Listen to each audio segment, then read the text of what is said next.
अस्सलाम वालेकुम। अगर हम अपने गिरदो नवाब में देखें तो हमें चार किस्म के स्टूडेंट्स नजर आते हैं एफएससी के बाद। नंबर वन, वो स्टूडेंट्स होते हैं जो वेट करते हैं अपने सेकेंड ईयर के रिजल्ट के आने का कि जब रिजल्ट आएगा तब मैं यूनिवर्सिटी के लिए अप्लाई करूंगा। लेकिन होता क्या है, जब रिजल्ट आता है अगस्त या सितंबर में तो सारे यूनिवर्सिटीज के एडमिशन तब तक क्लोज हो चुके होते हैं। तो इस तरह क्या होता है कि उसका एडमिशन कहीं भी नहीं होता। हाँ, अगर कोई सरकारी कॉलेजेस में एडमिशन ओपन हो तो उसका वहां पर हो जाएगा, अदरवाइज उसको गैप ईयर लेना पड़ता है। नंबर टू, कुछ ऐसे स्टूडेंट्स होते हैं जो कि लेट्स सपोज किसी एक फेवरेट अपनी यूनिवर्सिटी में जाना चाहते हैं, लेकिन क्योंकि उसके मेरिट पर वो आते नहीं हैं लिहाजा वो गैप ईयर ले लेते हैं। उसके अलावा थर्ड कैटेगरी वो होती है कि जिसका अपनी डिजायर्ड यूनिवर्सिटी में तो एडमिशन नहीं होता, लेकिन वो साल जाया करने की बजाय प्रेफर करते हैं कि किसी और यूनिवर्सिटी में डिग्री को कंटिन्यू किया जाए। यानी उनकी मजबूरी होती है, क्योंकि ज़ाहिर है लेट्स सपोज अगर कोई स्टूडेंट BScs फास्ट से करना चाहता है और उसका फास्ट का मेरिट नहीं बना, तो अब वो कहेगा चलो फास्ट में तो नहीं हुआ, मैं कॉमसेट में ले लेता हूं या किसी और यूनिवर्सिटी में ले लेता हूं। और कुछ स्टूडेंट ऐसे होते हैं जो नंबर 4 पर हैं, जिनका अपनी फेवरेट यूनिवर्सिटी में एडमिशन हो जाता है। तो भाई ऐसा क्यों होता है, उन स्टूडेंट्स का एडमिशन क्यों हो गया और बाकी जो 3 कैटेगरीज हैं उनका अपनी फेवरेट या जो चॉइस नंबर 1 की यूनिवर्सिटी थी वहां पर एडमिशन क्यों नहीं हुआ? वो क्या वजूहात हैं जिसकी वजह से उनका साल भी जाया होता है और उनकी अच्छी क्वालिटी एजुकेशन भी हासिल नहीं कर पाते? तो इन रीजन को डिस्कस करेंगे। तो सबसे पहले जो इंपॉर्टेंट रीजन है वो ये है कि जो ही आप मैट्रिक के एग्जाम दे देते हैं, अब मैट्रिक में सारे पेरेंट्स ये चाहते हैं, टीचर्स भी चाहते हैं, इवन स्टूडेंट खुद भी ये चाहता है कि यार मैट्रिक में मेरे अच्छे नंबर आए या ओ लेवल्स में मेरा अच्छा स्कोर है। उसकी वजह क्या होती है? उसकी वजह यही होती है ना कि आपका अगर मैट्रिक या ओ लेवल की अच्छी परसेंटेज आएगी रिजल्ट में तो आपका किसी अच्छे कॉलेज में एडमिशन हो जाएगा, जो टॉप किस्म के कॉलेज होते हैं, क्योंकि उनका मेरिट बहुत हाई होता है। ज्यादातर कॉलेजेस जो अच्छी क्वालिटी के होते हैं उनका 92, 93, 94, इवन 95% भी मेरिट बनता होता है। तो अगर आपकी लो परसेंटेज मैट्रिक में आएगी तो ज़ाहिर है आपका एडमिशन नहीं होगा। फिर अब स्टूडेंट सबसे बड़ी मिस्टेक क्या करता है कि जो ही मैट्रिक एग्जाम देता है उसके बाद वो रिलैक्स हो जाता है और वो कहता है जब मेरा मैट्रिक रिजल्ट आएगा उसके बाद फिर मैं एफएससी पार्ट 1 स्टार्ट करूंगा या ए लेवल की प्रिपरेशन स्टार्ट करूंगा।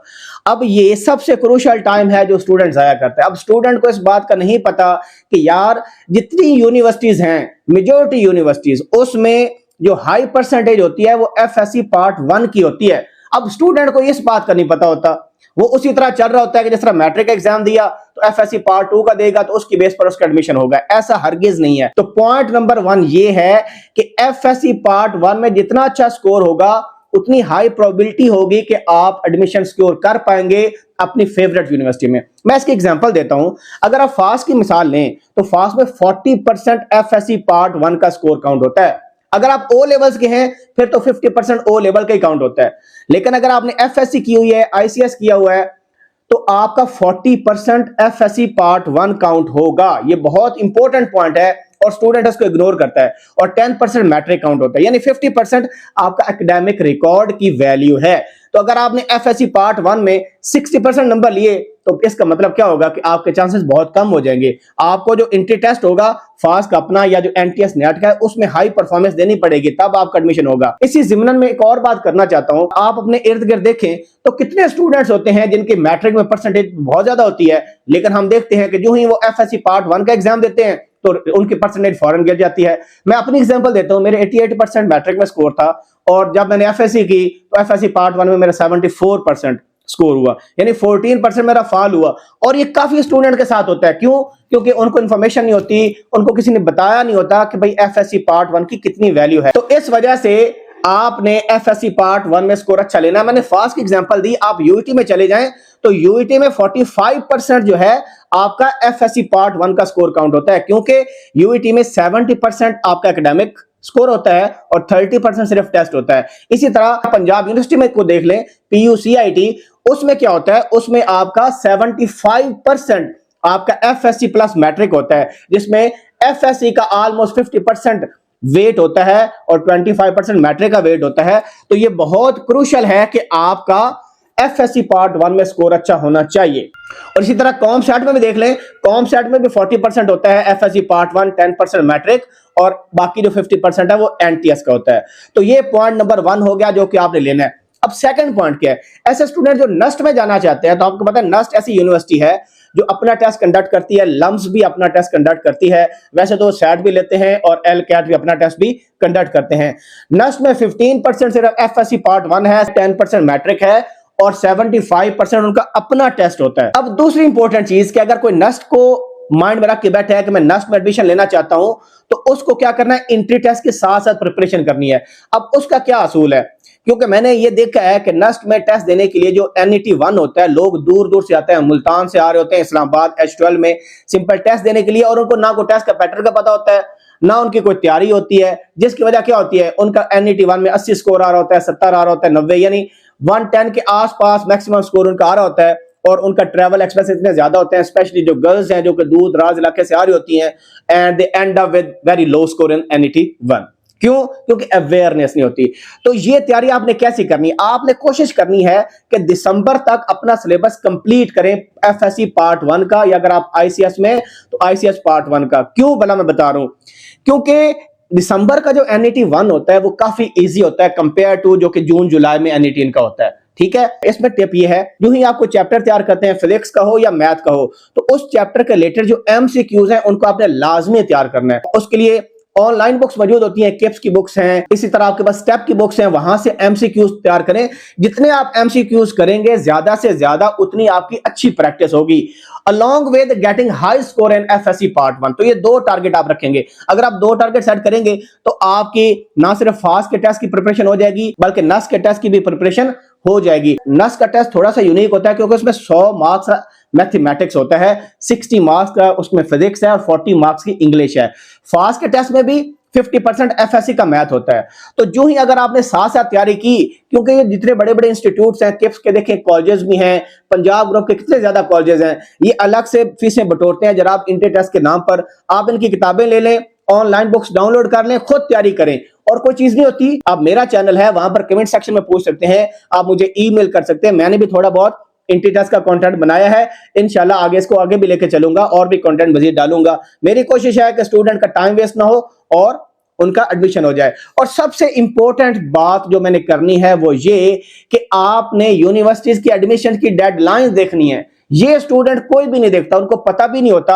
अब फॉर एग्जांपल आप देखें, आप जो वीडियो देख रहे हैं, कितने लोग ऐसे हैं जिनको पता है कि लम्स का एडमिशन अभी ओपन है। शाज़ो नादर ही थोड़े लोग होंगे जिनको पता होगा।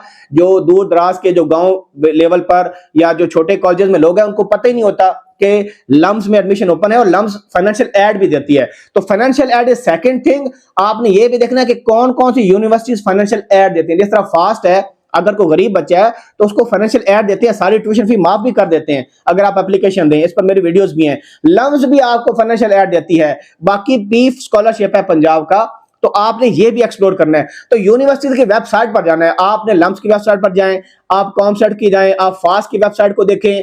इसी तरह बाकी इदारे जितनी हैं जहां पर आपने टारगेट रखा है कि यहां पर मैंने एडमिशन लेना है, आप उसकी वेबसाइट विजिट करें कि इनके एडमिशन कब ओपन होते हैं, इनका टेस्ट का पैटर्न क्या है, FSC के कितने नंबर होते हैं, इनका मेरिट कैसे बनता है, और इनका जो टेस्ट है वो कैसे कंडक्ट होता है। फॉर एग्जांपल कॉमसेट देखें, वो नेट लेती है, अपना नेट भी लेती है और NTS का नेट भी लेती है। अब नेट में एक चीज होती है analytical reasoning and logical reasoning. अब स्टूडेंट को पता ही नहीं होता कि ये क्या बला होती है, तो जब वो टेस्ट जाके देते हैं, आल दो इसकी वेटेज 50% है, तो उसमें इतना टाइम वेस्ट हो जाता है कि they end up getting very low score. ठीक है, इन नेट। और इसमें लास्ट पॉइंट मैंने ऐड ये करना है कि रट्टा का अवॉइड करें। रट्टा किस चीज का मार सकते हैं, जो फार्मूले हैं, जो इक्वेशंस हैं, उनको आप मेमोराइज करें, लेकिन थ्योरी को रट्टा मारना प्लीज छोड़ दें, क्योंकि बुक रीडिंग बहुत इंपॉर्टेंट है मैथ्स में और फिजिक्स में। अगर किसने मैथ की बुक रीडिंग कर ली, क्योंकि मैथ में थ्योरी होती है, साथ एग्जांपल्स होती हैं, हम क्या करते हैं जी, चैप्टर नंबर 1 एक्सरसाइज 1.1, भाई ये क्या बला है, भाई आप वो किसके बारे में चैप्टर है उसका पता ही स्टूडेंट को नहीं होता। तो थोड़ी बुक रीडिंग की आदत बनाएं। सिमिलरली फिजिक्स के अंदर भी बनाएं, क्योंकि जो NET 1 होता है ना नस का, जरूरी नहीं है उसमें फिजिक्स के अर्ली चैप्टर्स आते हैं। टीचर ये बोलता है जी पहले 2-3 चैप्टर कर लो, तुम मैथ के ये चैप्टर कर लो तो आ जाएगा, ऐसा नहीं होता, ये वेरी करती है। मैंने ऐसे स्टूडेंट में देखे हैं जिनका न्यूक्लियर फिजिक्स में से भी क्वेश्चंस आए हुए हैं। ठीक है, और मैं आपको एक और लास्ट टिप देना चाहता हूं बुक रीडिंग के अलावा, वो ये कि अगर फर्स्ट ईयर में किसी के थोड़े नंबर थे, क्योंकि अभी तो ज़ाहिर है जो सेकंड एग्जामिनेशन होता है जिसको हम सप्ली का कहते हैं या कंपार्टमेंट एग्जामिनेशन कहते हैं, वो ऑलरेडी हो चुके हैं। मैंने ऐसे स्टूडेंट देखे हैं जब उनको पता चला है कि यार फर्स्ट ईयर की बेस पर फास्ट में 40% वो मेरिट उसका होता है, परसेंटेज होती है, कॉम सेट में 40% है, PUCIT में 50% है, UET में 45% है। तो उन्होंने क्या किया, 2-2 सब्जेक्ट रिपीट किए। तो अब उस बंदे की परसेंटेज 91% हो चुकी है, क्योंकि हाई प्रोबेबिलिटी है कि उसका मेरिट में नाम आ जाएगा। तो ये चीजें हैं, ये कुछ की पॉइंट्स हैं, आप अगर इनको देख लें तो इंशाल्लाह आपका टाइमली आपका एडमिशन हो जाएगा। जो टाइम लाइन है यूनिवर्सिटी की वेबसाइट, वो सबसे क्रूशियल पॉइंट है, क्योंकि टाइम गुजरता जाता है। आप कहते हैं मैं कल कर लूंगा, मैं रिजल्ट आएगा तब कर लूंगा। भाई जो ही डेट एप्लीकेशन ओपन हो ना एडमिशन की, आपने फौरन अप्लाई करना है, वेट नहीं करना कि मैं लास्ट डेट का वेट करता हूं मैं तब अप्लाई कर लूंगा। ये गलतियां बड़े स्टूडेंट करते हैं और इसी वजह से मैंने वीडियो बनाई, क्योंकि काफी स्टूडेंट महरूम रह जाते हैं अच्छी यूनिवर्सिटी में जाने में, क्योंकि आज तो वो फाइनेंशियल एड भी उनके पास नहीं है, लेकिन उनको मिल सकती है, उनको पता नहीं होता, उनको इन्फॉर्मेशन नहीं होती। तो इन पॉइंट्स को ध्यान में रखें, मुझे दुआ में याद रखें। कोई क्वेश्चन हो please ask in the comment section. See you in the next video. अल्लाह हाफिज नासिर।